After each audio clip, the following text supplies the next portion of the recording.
옛날 아주 먼 옛날, 어둠이 깊게 내려앉은 깊은 산속에 한 나그네가 길을 잃은 채 묵을 곳을 찾아 두리번거리고 있었지요. 산새 소리도 끊기고 으스스한 바람만 부는 숲속에서 한참 동안 온종일 길을 헤맨 나그네는 덜컥 겁이 났습니다. 이를 어쩌나. 해는 이미 모습을 감추고 꼴딱 넘어가 버렸는데 첩첩산중이라니. 이러다 호랑이 밥이 되는 것은 아니겠지? 하이고 그나저나 다리는 벌써 천근만근이고 해는 등가죽에 붙을 것 같은데 제발 불빛 하나만 보여다오 제발.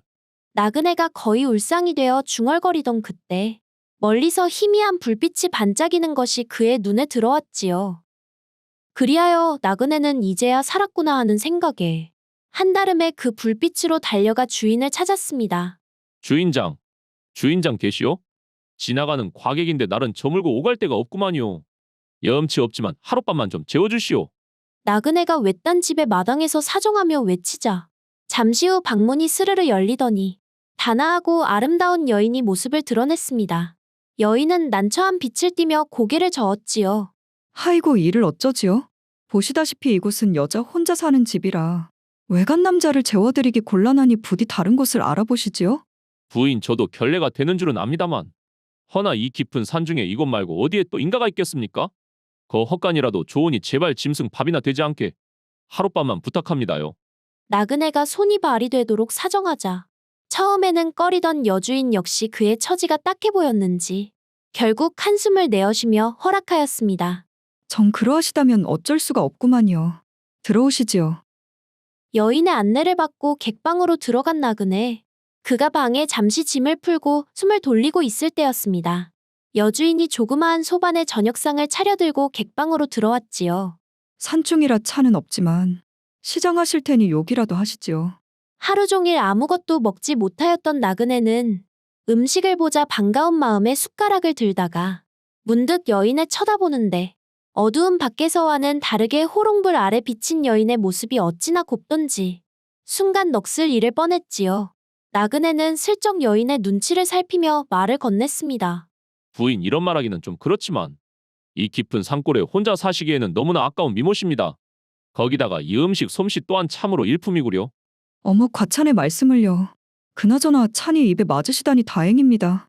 그리고는 여인이 나그네에게 물 한 그릇을 건네는데 슬쩍 스치는 손길의 나그네는 워우 워메 혹시 부인도 나에게 그 마음이 있는 것이 아닐까잉. 하는 생각에 가슴이 콩닥거렸지요. 이후 여인이 방에서 나가고 나그네는 잠자리에 누웠지만 좀처럼 잠이 오지를 않았는데요. 그의 마음속에는 아까 본 여주인의 수줍은 미소와 따뜻한 눈빛이 자꾸 눈에 아른거려 마음이 싱숭생숭했기 때문이었지요. 거참 아무래도 이상하구먼 이상해. 아까 물 그릇을 건네줄 때 그 스치던 손길이 유난히 뜨거웠단 말이지. 그리고 나를 보며 짓던 그 묘한 눈웃음. 그건 분명 나에게 마음이 있다는 신호가 아니겠소.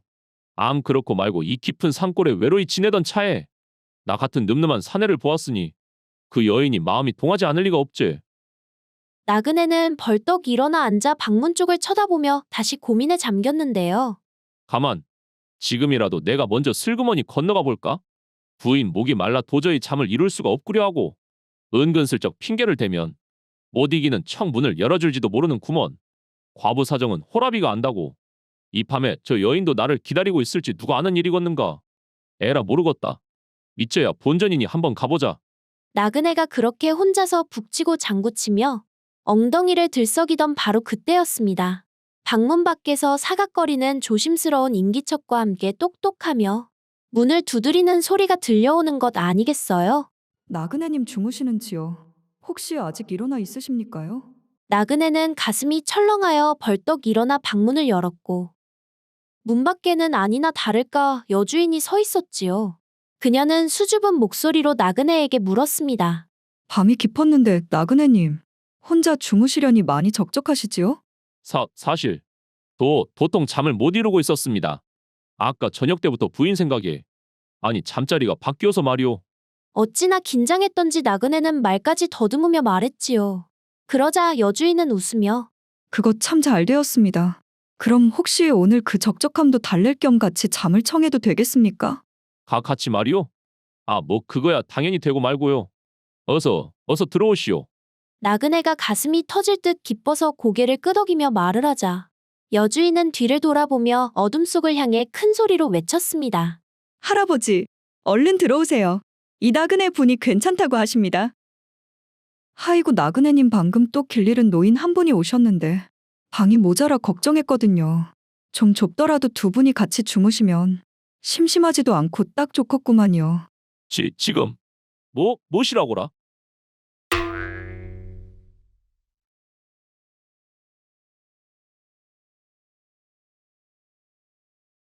옛날 어느 고을에 갑수라는 사내가 살고 있었습니다.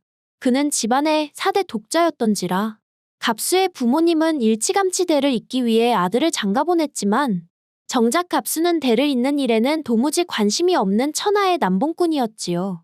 그의 집에는 꽃처럼 고운 아내가 그를 기다리고 있었지만 갑수의 마음은 항상 콩밭에 가 있었으니 에잉, 이 집 구석은 답답해서 원. 어디 산 좋고 물 좋은 곳에 가서 거 처자들이나 만나봐야 겠구먼. 이렇듯 갑수는 온 동네 처자들 꽁무니만 졸졸 쫓아다는 것도 모자라 해가 중천에 뜬 대낮에도 낯선 여인과 물레방앗간을 드나드는 일이 예사였기에 이를 지켜보던 마을 사람들은 혀를 차며 수군거렸지요. 여보게, 저기 물레방앗간에서 나오는 게 또 갑수놈 아닌가? 아, 말도 마시게.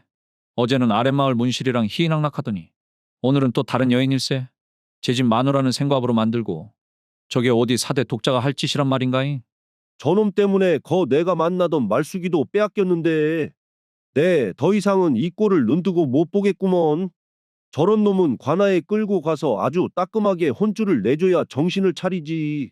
암 그렇고 말고 이참에 저놈의 행실을 사또께 가서 고발하세나. 갑수의 방탕한 행실이 도를 넘자 참다 못한 마을의 남정네들은 결국 분통을 터뜨리며 관아로 향하였고 그를 고발하였지요. 결국 갑수는 포졸들에게 질질 끌려 관아에 잡혀갔고 4대 독자가 관아에 끌려가니 갑수의 아버지 홍배와 어머니 그리고 갑수의 처까지 온 가족이 혼비백산하여 관아로 따라갔지요. 사또는 갑수의 문란한 행실을 낱낱이 전해 듣고는 혀를 차며 호통을 쳤습니다. 내 이놈 갑수!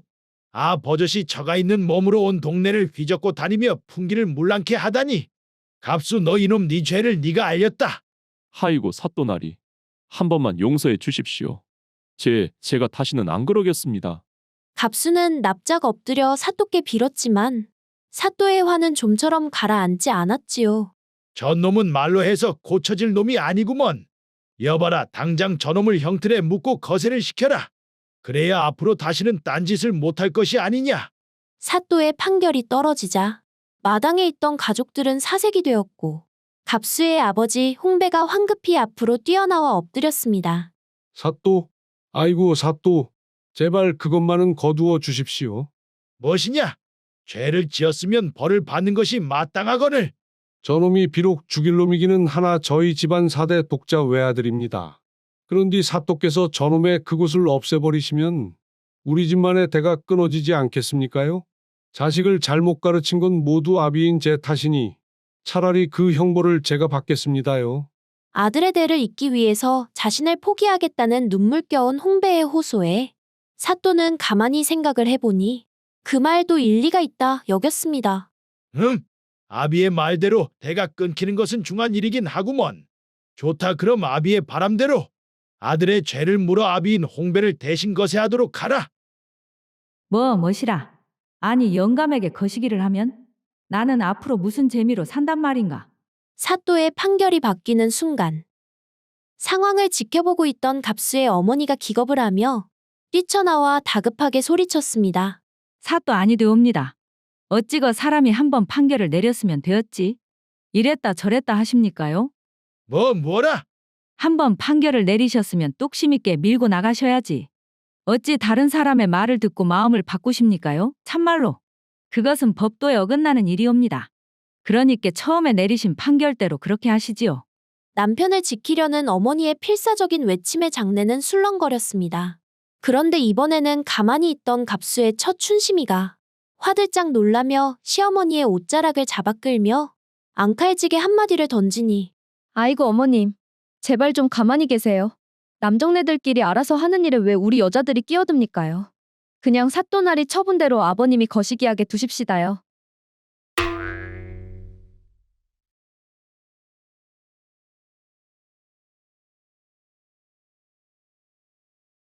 옛날 어느 평화로운 시골 마을에 용한 의원이 살고 있었습니다.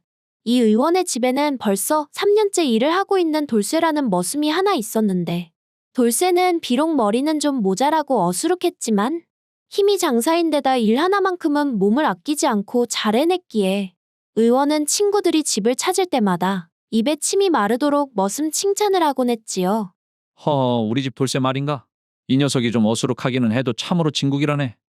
좀처럼 요령을 피우는 법도 없고 그 소처럼 일만 하니 어디 복덩이라고 하지 않을 수가 있겠는가? 그러던 어느 날이었습니다.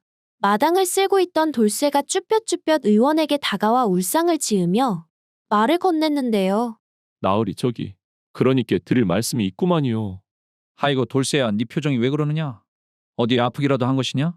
의원이 걱정스러운 마음에 묻자 돌쇠는 몸을 베베 꼬며 난처한 표정으로 말을 했습니다. 아니 그것이 말입니다 나리. 딱히 아픈 건 아닌데 요새 그 몸뚱이가 자꾸만 말입니다. 아주 굼실굼실하고 거시기한 게 참말로 이상스러워서 그럽니다요.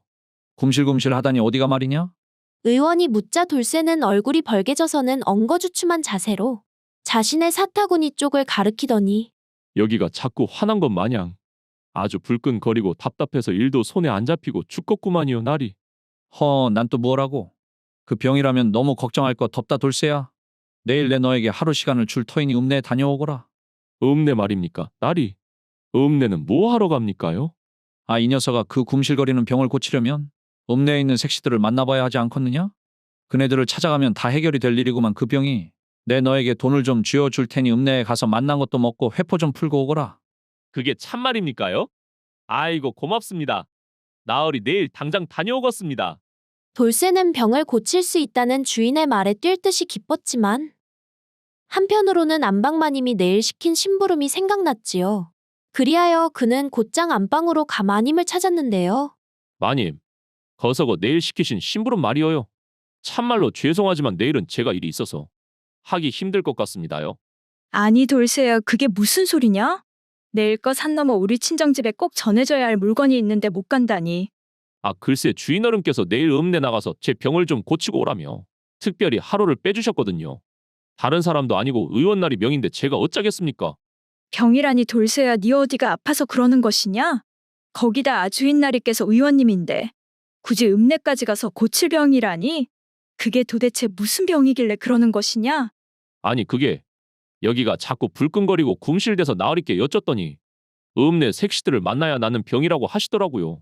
돌쇠가 순진하게 아랫도리를 가리키며 설명하자 마님은 묘한 미소를 지으며 오라, 그 양반도 참. 굳이 읍내까지 보낼 게 뭐라? 거 돌쇠야, 그 병은 말이다 내일까지 기다릴 것도 없고 뭔 읍내까지 갈 필요도 없구먼. 네? 마님 무슨 방법이 있으십니까요? 오늘 저녁에 나으리께서 왕진을 가시니 저녁 먹은 후에 아무도 몰래 내 방으로 살짝 들어오거라. 내 너에게만 특별히 귀한 침을 놓아줄 것이니 너 아무에게도 말을 하면 안 된다. 아이고 마님께서요? 알겠습니다요 마님. 돌쇠는 읍내까지 멀리 걸어가지 않아도 된다는 생각에 싱글벙글하며 밤이 오기만을 기다렸습니다. 그리고 그날 밤 아무도 모르게 마님의 방을 찾은 돌쇠는 밤이 깊어가도록 아주 극진한 치료를 받게 되었지요. 오메 맘마님. 다음 날 저녁 왕진에서 돌아온 의원은 마당을 쓸고 있는 머슴 돌쇠를 보고 손짓을 하며 불렀습니다. 그래 돌쇠야, 어제 내가 말한 대로 오늘 읍내는 잘 다녀왔느냐? 그 굼실대던 병은 좀 나아졌고? 아이고 말도 마시라니까요 나으리. 어젯밤에 안방마님께서 읍내까지 굳이 갈 것도 없다고 하시면서 밤새 아주 5번이나 고쳐주셨구만요. 마님께서 워낙에 꼼꼼하게 고쳐주셔서 몸이 아주 개운해버리는 것이 이제 읍내의 색시들 만나러 안 가도 되겠구만요. 뭐시라고야? 지금 우리 부인이 뭘 해줬다고?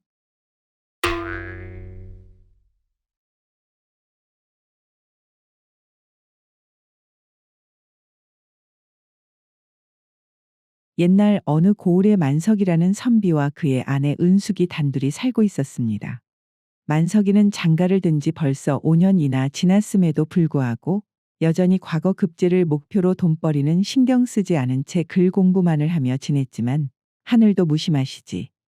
올해도 또다시 낙방에 쓴 잔을 마시고 한 달 만에 한양에서 집으로 돌아왔지요. 하이고, 이거 내 무슨 낯으로 부인을 본단 말인가? 나 하나 믿고 벌써 5년의 세월이나 손발이 다 부르트도록 고생했는데 이번에도 낙방이라니. 차라리 이제는 그냥 다 그만두고 농사나 지으며 살자고 할까? 만석이는 집에 도착하자 부인을 볼 낯이 없어 한참 동안이나 대문 앞에 서성거리며 속으로 깊은 한숨을 쉬고는 겨우 용기를 내어 집 안으로 들어갔지요. 그날 밤 만석은 깊은 한숨을 내쉬며 아내 은숙이에게 말했습니다. 부인 이제 나도 정말 면목이 없구려. 당신 고생시키는 것도 더는 못하겠고 매번 손을 벌리는 당신 처가에도 죄송스러워 더는 염치가 없구먼. 이제 책이고 뭐고 다 아궁이에 태워버리고 그냥 싹 깨끗하게 포기하고 내려가서 농사나 지으며 사는 것은 어떻소? 약한 모습을 보이는 남편을 보며 부인 은숙은 눈을 동그랗게 뜨고 단호하게 말했습니다. 서방님, 그것이 무슨 사내 대장부가 하실 말씀이십니까요? 사내 대장부가 한번 칼을 뽑았으면 무라도 썰어야지. 어디 서방님 혼자 편하자고 공부합니까요? 다 우리 집안 일으키고 함께 잘 살아보자고 하는 일 아닙니까? 자네가 나에게 시집온 이후로 제대로 된 호강도 못하고 벌써 5년 동안 고생만 내놓으니 그렇지. 아이고, 그런 걱정이랑 하지 마시고 오늘은 제가 백숙이라도 끓여드릴 테니 그거 드시고 서방님께서는 다음 시험만 생각하시구려. 저는 서방님만 믿습니다요. 아, 알았구먼 부인. 아내의 진심이 담긴 말에 만석이는 흔들리는 마음을 겨우 다잡았습니다. 다음 날 이른 아침 부인 은숙은 또다시 친정의 도움을 받기 위해 짐을 꾸리고 집을 나설 채비를 했지요. 친정까지 50리가 넘는 길인데 매달 이렇게 고생만 시키는구려. 만석이 미안해하자 은숙은 그런 남편에게 미소 지어 보이며 그래도 이렇게 다녀와야 입에 풀칠이라도 하지 않겠습니까? 왔다 갔다 거리가 꽤 되니 이번에도 사흘은 걸릴 겁니다. 서방님 저 없는 동안 부디 끼니 거르지 마시고 글 공부에만 전념하고 계세요. 알겠소. 당신 덕분에라도 내 이번에는 기필고 급제를 하리다. 장모님께는 늘 면목 없다고 꼭 좀 전해주고 몸 조심히 다녀오시오. 은숙은 이렇게 매달 며칠씩 집을 비우고 친정에 다녀오며 생활비를 마련해 왔지요. 그런 그녀의 지극 정성 때문이었을까요? 몇 년 후 만석은 드디어 그토록 바라던 과거에 급제하여 금이 환영하게 되었는데요. 만석이 가슴 벅찬 마음으로 가장 먼저 부인에게 이 기쁜 소식을 알리기 위해 집으로 달려갔지만 집은 텅 비어 있었지요. 허, 내가 한양에서 내려오는 길이라 서로 엇갈렸나 보구먼. 우리 부인이 한양에서 돌아온 나에게 백숙이라도 해주려고. 또 친정의 관계야.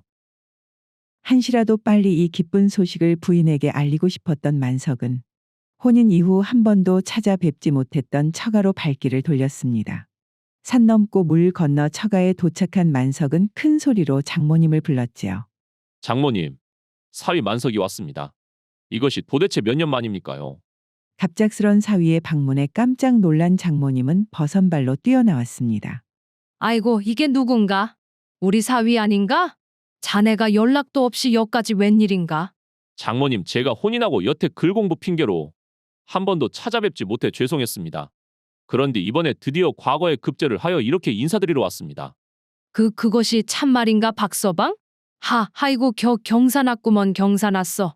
과거 급제 소식에 장모님이 덩실덩실 춤이라도 출 듯 기뻐하자 만석은 조심스럽게 물었습니다. 그런데 장모님, 혹시 이곳에 저희 처가 오지 않았습니까? 은숙이 말인가?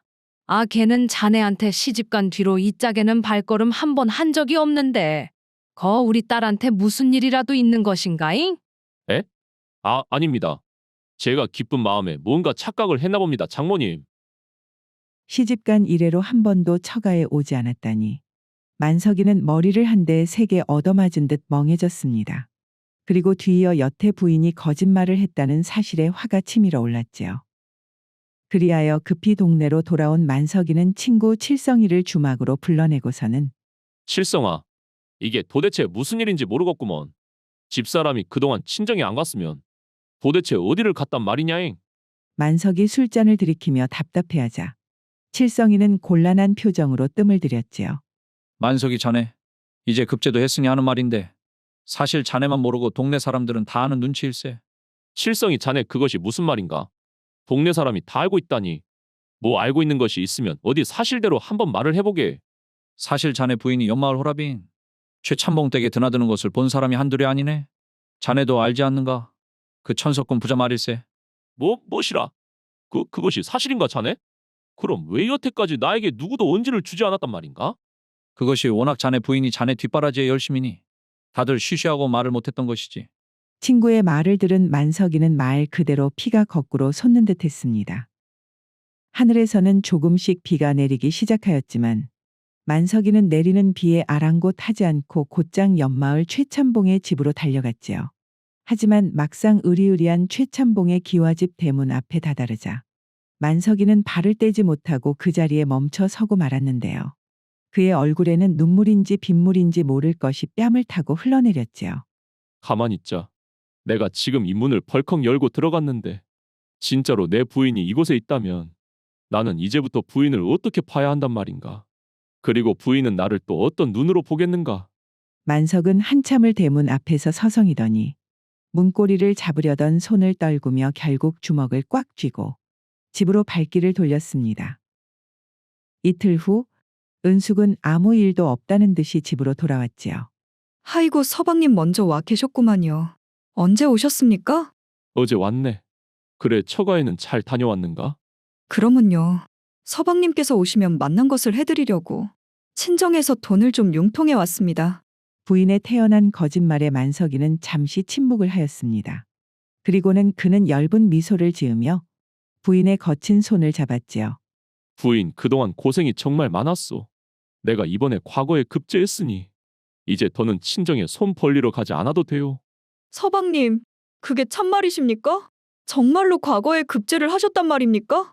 믿기지 않은 남편의 과거 급제 소식에 은숙이의 눈가에는 금세 그렁그렁 눈물이 고였고 그녀는 만석의 옷자락을 붙잡으며 감격했지요. 아이고 감사합니다. 천지신명님 참말로 감사합니다. 드디어 우리 서방님께서 뜻을 이뤘구만요. 내 이날이 오기만을 얼마나 기다렸는지 모릅니다요. 정말 그동안 고생 많으셨습니다, 서방님. 그동안 당신 고생시킨 건 내가 다 갚을 테니 어디 우리 이제는 돈 걱정 없이 한번 재미나게 살아봅시다 부인. 그 후로 만석은 부인에게 최참봉에 대한 이야기는 마음속 깊이 묻어두고 평생 단 한 번도 꺼내지 않았고 그저 아내의 헌신만을 기억하며 검은 머리가 팥뿌리가 될 때까지 서로 아끼며 백년해로 하였다고 하네요. 오늘의 고전여행 이야기는 이것으로 마치겠습니다. 오늘도 부족하지만 긴 영상 봐주신 여러분들께 감사드리며 항상 가정의 평안이 깃들기를 바라겠습니다. 그럼 저는 다음 영상으로 다시 찾아뵙겠습니다. 감사합니다.